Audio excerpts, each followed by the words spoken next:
principal. O principal é o PAIF, e na sequência o serviço de convivência, e esse acabou ficando como o terceiro lugar. Mas hoje em dia a gente sempre vê ele como extremamente necessário. Por exemplo, desde 2021 a gente vem criando um plano para poder implantá-lo. E aí já faz em torno de quase 15 dias que a gente está começando a implantá-lo em Votuporanga. E aí esse serviço de proteção social básica em domicílio para pessoas com deficiência e pessoas idosas, ele justamente é para que a gente consiga identificar se existe exclusão, se existe isolamento, se existe alguma fragilidade, algum obstáculo que faça com que a pessoa com deficiência ou a pessoa idosa não consiga acessar os seus direitos. Certo. Então a gente leva esse espaço de proteção em domicílio e a gente leva esse espaço de prevenção também dentro do espaço de domicílio. Mas então tem questões infraestruturais que vocês levam? Ou não necessariamente? Isso dentro do nosso plano, a gente está estudando como que nós vamos levar isso, quais são os recursos. Tem uma questão logística, né? Tem uma questão logística, mas não é tanto material assim. Certo. Então, assim, inicialmente são visitas para identificar a real necessidade, as reais problemáticas, identificar se existe realmente algum processo de exclusão, de isolamento, para se criar quais são as estratégias e qual é o plano que isso vai ter que ser feito com essa família. Às vezes pode ser, inclusive, acessar outros níveis de proteção, né, da média complexidade ou da alta complexidade. Mas o nosso objetivo é não necessitar desses outros serviços. Então, inclusive, não necessitar da institucionalização, às vezes, por exemplo, da pessoa idosa.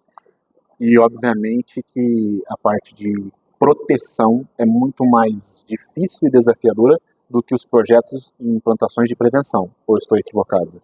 A proteção... Porque já tem vulnerabilidade. A proteção ela é muito desafiante, né? É algo que a gente chama aqui agora, né? Então a pessoa chega, às vezes a gente busca essa pessoa no sentido de, a gente chama de busca ativa, mas quando a maior demanda que nós temos é de demanda espontânea, então assim, as pessoas já têm as unidades de CRAS, por exemplo, como referência para elas dentro do bairro, do território, então elas procuram já com uma necessidade.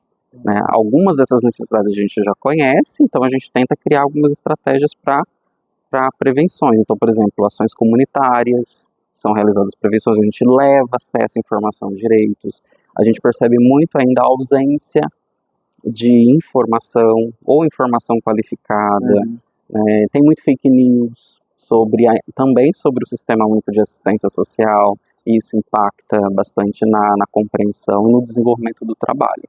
Existem especificidades e particularidades de cada tipo de atuação, para cada segmento, vamos assim colocar, o idoso, a criança, a pessoa que está em situação de total vulnerabilidade, tem intervenções específicas para cada um deles que tornam mais complexas uma mais do que a outra? A própria diretriz do serviço, inclusive, ela se posiciona com uma carga horária diferenciada. Né? Então, assim, por exemplo, para a criança e adolescente existe uma continuidade, uma carga horária maior, porque entende-se que criança e adolescente, até mesmo pela Constituição Federal, ela tem uma certa prioridade. E tem a submissão ao ECA também, né? Isso. Então, assim, existe uma continuidade desse serviço. Por exemplo, para criança e adolescente, as ações maiores que a gente busca prevenir ou proteger são trabalho informal, trabalho infantil que podem acontecer, situações também de violência ou de negligência. Então, mesmo às vezes estando em um outro nível de proteção ou atendimento, a gente busca fazer essa integração junto ao serviço de convivência, porque ele existe para isso, existe um público prioritário para ser atendido, ele existiu para isso, né, o serviço de convivência. Vocês já fizeram um mapeamento ou uma análise do real impacto que as intervenções causam no município, na sociedade? Não necessariamente por serviço ainda, mas quando a gente analisa muito, a gente tem um espaço dentro da Secretaria de Assistência Social que é a vigilância socioassistencial. Então é um espaço, um departamento que vai justamente cuidar desses dados, tratar esses dados e tentar devolver essas informações para os servidores.